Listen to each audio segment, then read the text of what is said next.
Syndicate ব্যবসায়ীরা হাসপাতালের সাথে যুক্ত হয়ে এই সুযোগ সুবিধাগুলো নিয়ে থাকে এবং দালালরা স্পেশালি হাসপাতালের বাইরে এবং হাসপাতালের ভিতরে বিভিন্ন জায়গায় অবস্থান করে বিভিন্ন রোগীদেরকে তাদের যে এই সময়টা আছে সেই সময়টার উপর ভিত্তি করে তারা তাদেরকে হয়রানিমূলক এবং তাদেরকে সেবা দেওয়ার নাম করে বিভিন্ন হাসপাতালে পাঠিয়ে দেয়। সরকারি হাসপাতালে কথা বলে আশেপাশে যে বেসরকারি হাসপাতালগুলো আছে সেখানে তারা তাদেরকে পাঠিয়ে দেয়।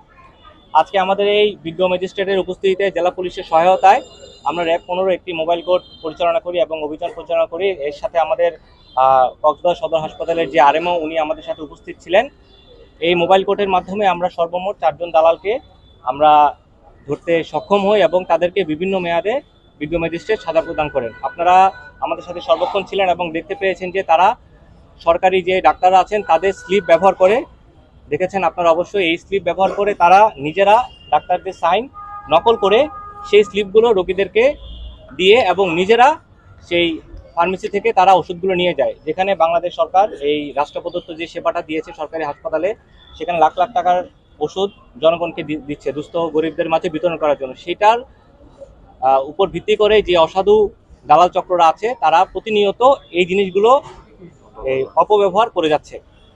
আপনারা আরও অবগত আছেন যে তারা বিভিন্ন সময় যে 4 জন ব্যবসায়ী আছে তাদের মধ্যে অনেকে তাদের আত্মীয় স্বজনের চিকিৎসার কথা বলে তারা রোগী ভর্তি করছে, কিন্তু তারা তাদের আত্মীয় স্বজন নয় এবং তারা ডাক্তারদের সিগনেচার ব্যবহার করে রোগী ভর্তির যে ফর্ম সেটারও তারা অপব্যবহার করে আসছে।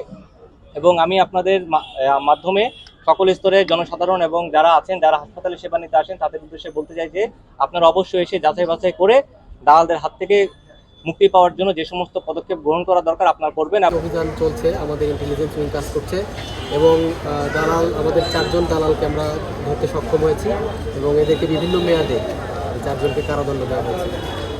আর আমাদের এই অভিযান অব্যাহত থাকবে।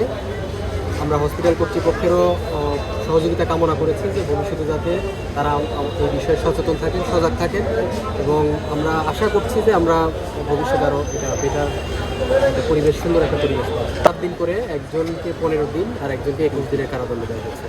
তারা স্বীকার করেছে, সবাই তো স্বীকার করেছে এবং তাদেরকে যেহেতু আমরা হাতে নাতে ধরেছি স্বীকার করেছে।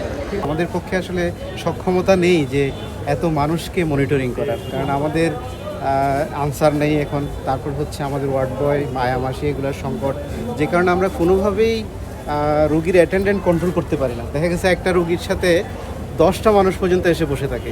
এখন আমি যদি তার সাথে কনফ্রন্টেশনে যাই, আমি যদি বলি যে রুগীর সাথে শুধু একজন থাকেন, তখনই আমার সাথে একটা ঝগড়াঝাটি লেগে যাচ্ছে। ফলে এগুলো কন্ট্রোল করা আমার জন্য খুবই কঠিন।